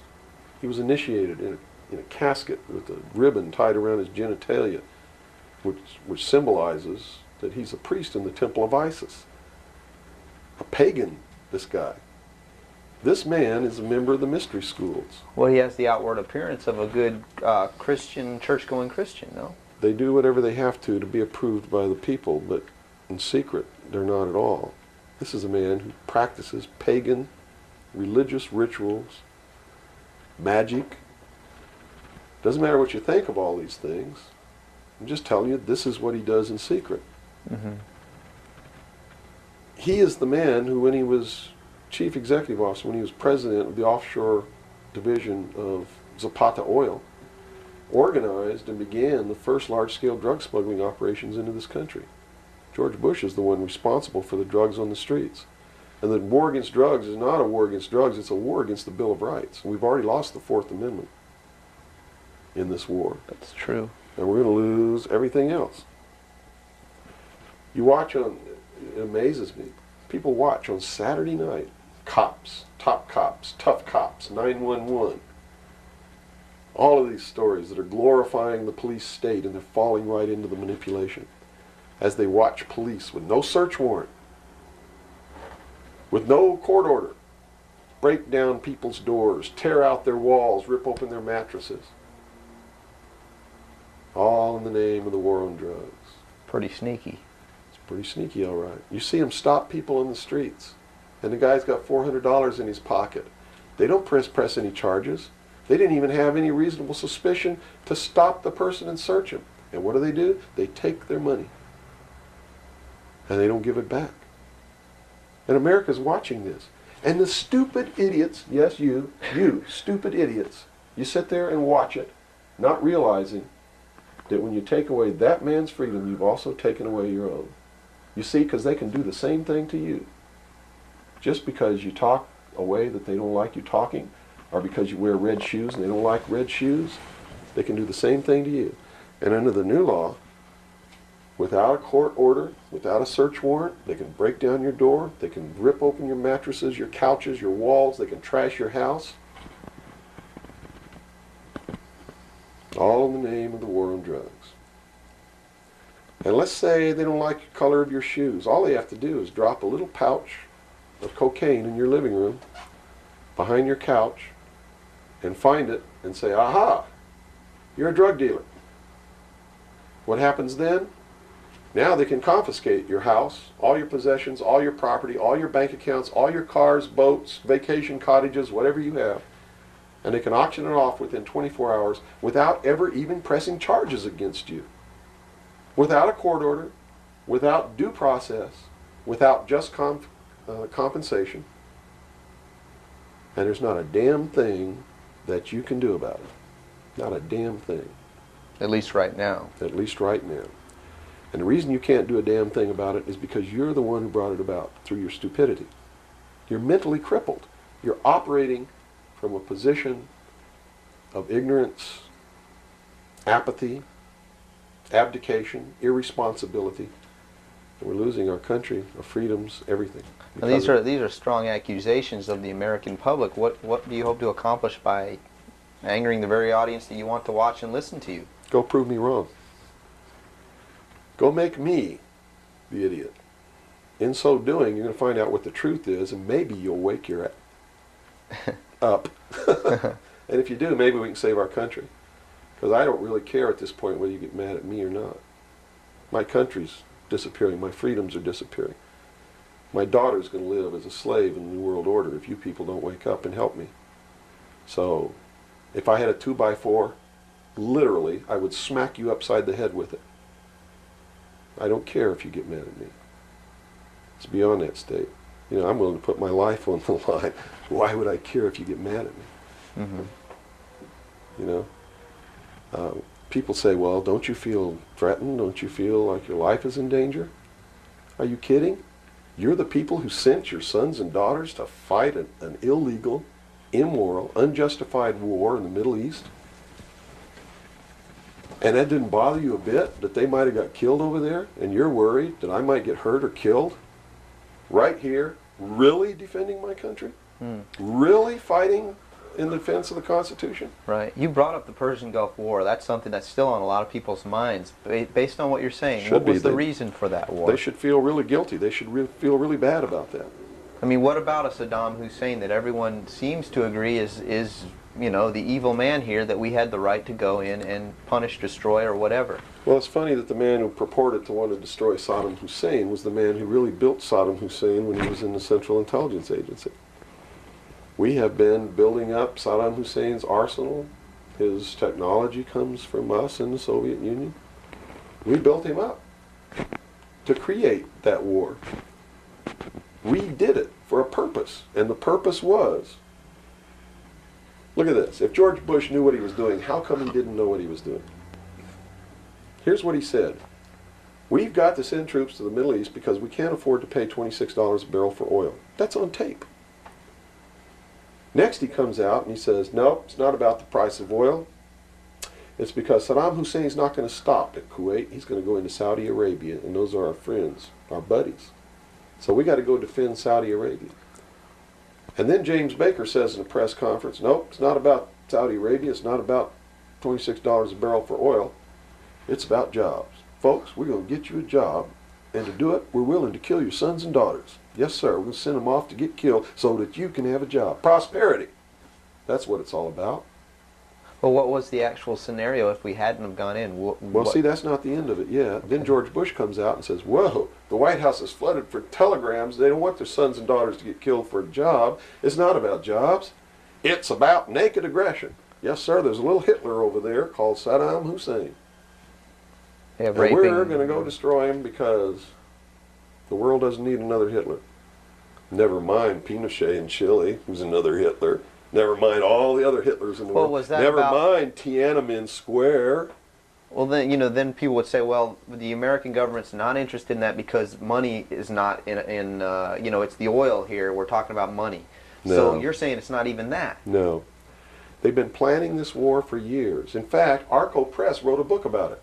The name of the book is Rapid Deployment Forces. It was published in 1985. It names Kuwait as the country. It talks about Operation Bright Star, where they've been practicing the war every year since the early 80s.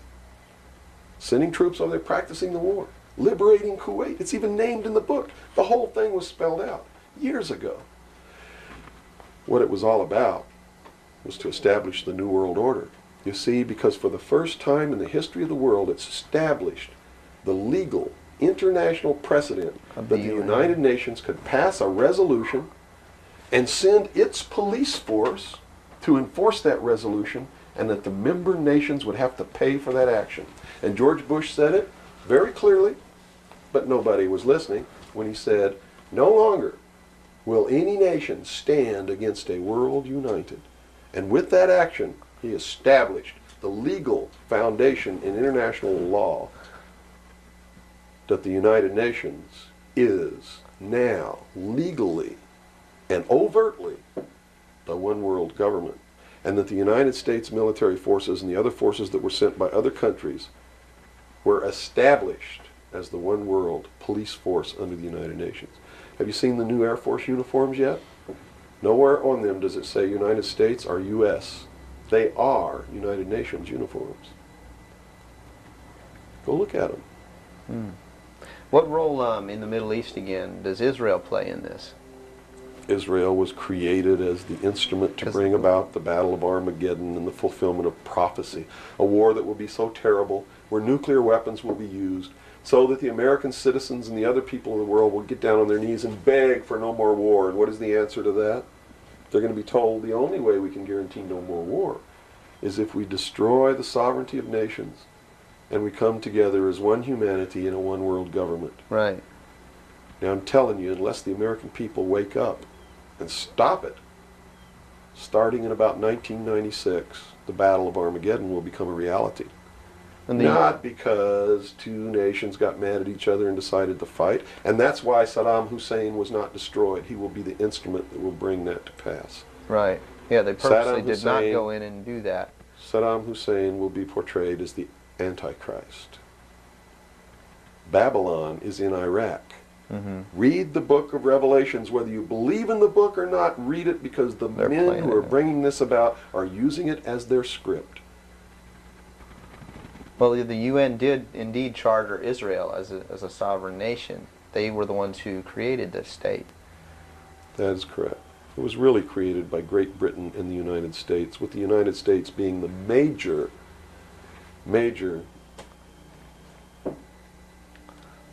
instigant. Okay, and the Jewish people were then being manipulated into believing it was for some other reason. That's correct. They've always been manipulated. And I get people who still come to me all the time and say, Bill, you're all wrong. It's the Jews. The Jews are subverting the world. Man, it's not the Jews. It's not the Catholics. It's not the blacks. It's these men who belong to the ancient mystery schools, who meet in secret and decide the fate of the world. And they belong to all different races and all different nationalities and all different religions to the public point of view. But in secret,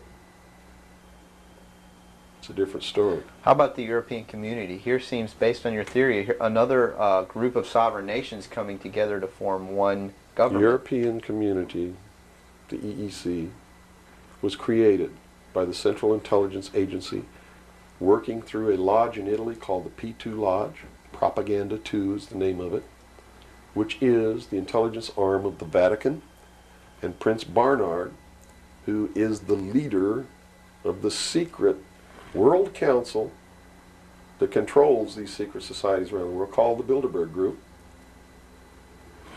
And that's the truth of the matter.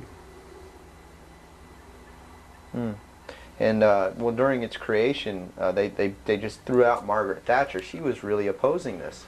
Yes, she was, and that's why she got ousted. Okay.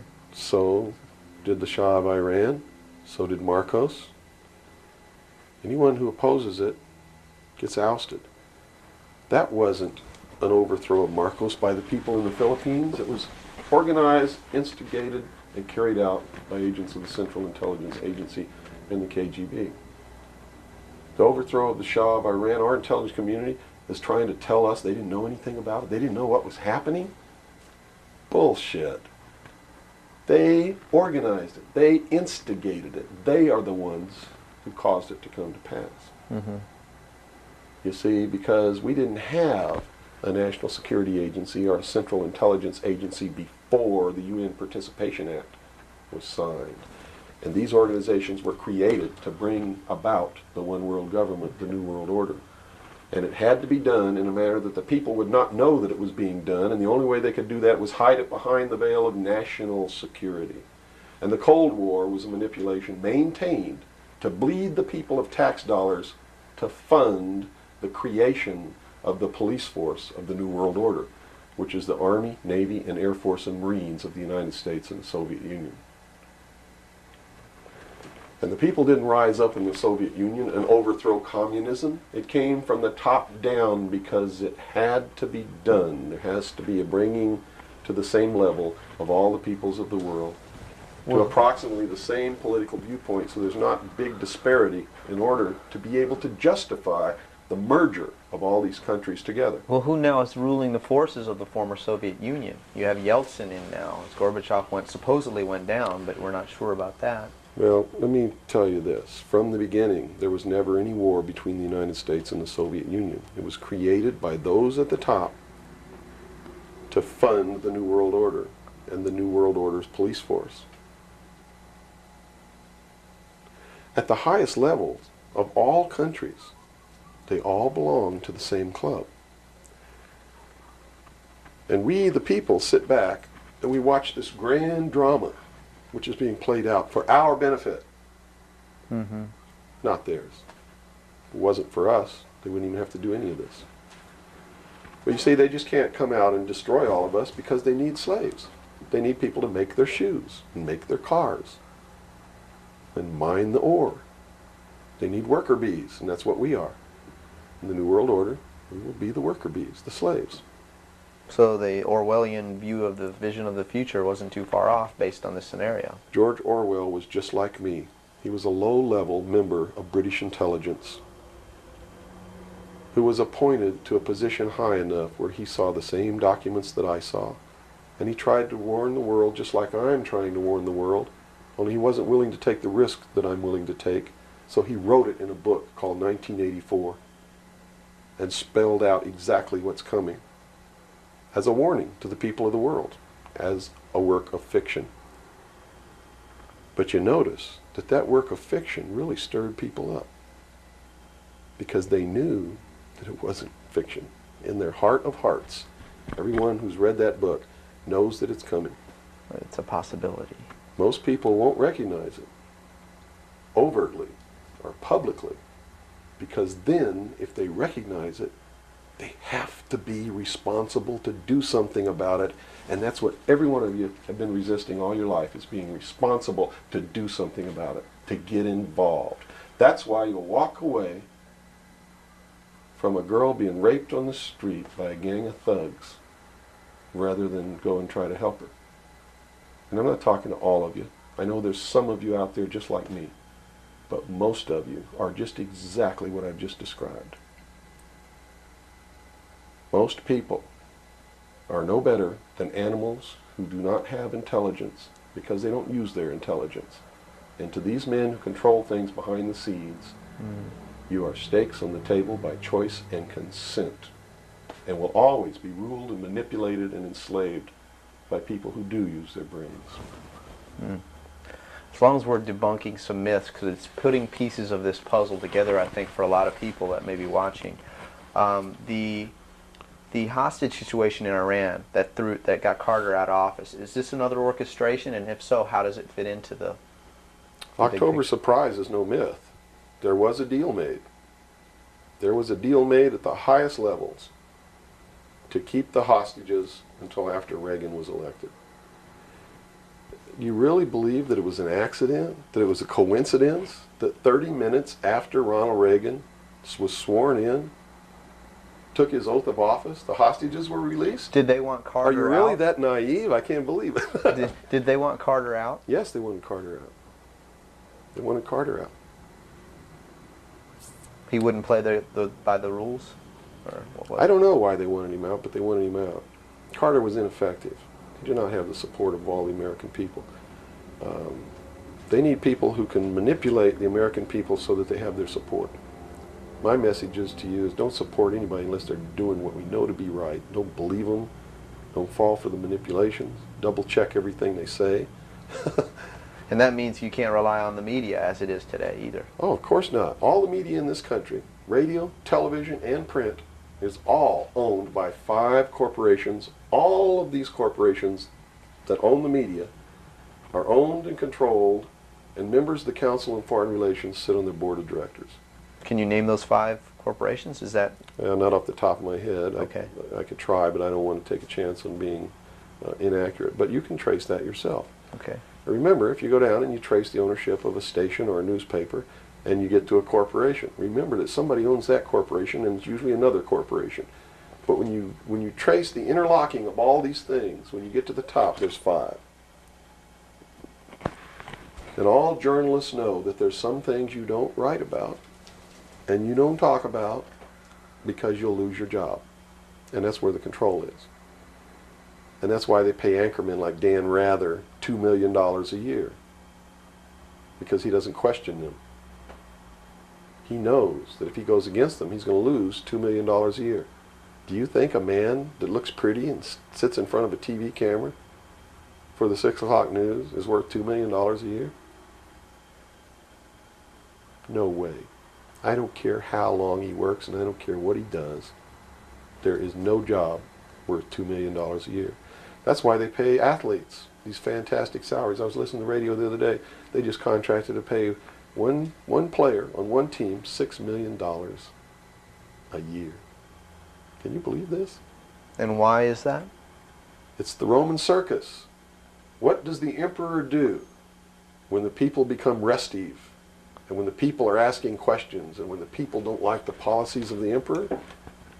He sends them to the circus. He creates a circus. He builds a giant coliseum. And he begins to throw the Christians to the lions. And he has great chariot races and football games and basketball games, all to keep the idiots preoccupied with things that don't mean anything in the scheme of the entire world, so that they don't have the time to learn what the truth is, so they don't ever get smart enough to learn how they're being manipulated, so they don't ever question the emperor. That's why they pay a player on a football team or a baseball team $1 million or $2 million or $3 million a year. It is the Roman circus. I know men who don't know anything in the world except who plays third base for the Mets. And they think that's a great accomplishment. And they meet and pat each other on the back and bond and go have cocktails and talk about what this guy that plays third base for the Mets did in last night's game. It's sad. It's really sad. Is there any room in a kind of society where these manipulations are not taking place for this type of entertainment, or any type of entertainment at all? If people understand that a game is a game, if people understand that nobody, no matter what they do, is worth paying $2 or $3 million a year for, people should be able to get rich if they want to, by the sweat of their individual labor. Okay? By going out and doing something for the world. Not by taking people's minds away from the emperor. It's a game. Football's a game. Football's a game. But let me tell you something. When 150 of the most powerful men and women in the world can meet in secret in Baden-Baden, Germany, and plot the fate of billions, and nobody even cares about it, but 6 football players go to lunch together, and it's in the headlines across the country, you have a reflection of the society in which that exists. And it is a sick society that is doomed to self-destruction. So based on that scenario, there's some truth into what these men are looking at. Absolutely, and that's what makes me so sick, is that I'm trying to wake up a people who on a daily basis are proving the ones that I'm warning them about to be right. Well, so that even though a minority, there are people out there that you recognize are awake to this, if they don't do something about it, they will lose that ability to be free in that way. That's correct. Whether they might think, well, I don't need to worry about it because I know what I know and I'm fine. That's it doesn't right. work that way. There's a connection here to everything. That is correct. That is absolutely correct. A nation of people who are willing to send their sons and daughters that they profess that they love to a foreign country to die, and they use the excuse to themselves that they're sending them off to defend our country, and they know damn well that's a lie, are doomed. It's funny, there's a parable, you said Ben Franklin earlier was even a part of this. Yes. A parable of Ben Franklin, I don't know if you're familiar with it. He paid too much for the whistle. He came up when he was a young boy. Are you familiar with that parable? No, go ahead. When he was a young boy, he was given an allowance. And, you know, it was a decent amount of allowance. And he was going to the store to get a toy. You know, he was very excited about that. And along the way, he met some boys who had this whistle. you know, and he saw that, and he saw the little boys blowing this whistle, and he thought, wow, the greatest whistle, this is the greatest toy. He really wanted this thing. Mm-hmm. So without asking, he gave all his money away, you know, to these boys for this whistle, and he went home, and sure enough, he got very bored with it, and he had no more money to buy something that was really, you know, worthwhile to him. Sure. And so from that point on, he had a saying that said, you know, don't pay too much for the whistle. And I think somehow that relates here. He's also the one, when the Constitutional Convention was finished, when they wrote the Constitution and signed it, when it had been signed, he walked out the doors.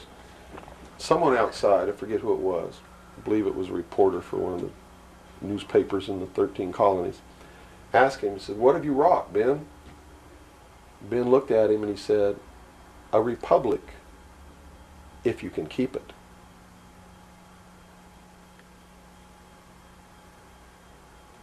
He knew. He did. And that's a good place to end. Yeah, I think so. That's a great ending. Wow. Good job, guys. All right, Bill? Bill. Yo. Fantastic. Good. Thanks, Bill. Where's your towel? Right there. I'm about ready Yeah, to these lights are roasting me. Man. kill. I've already had my son. I'm ready for a bath.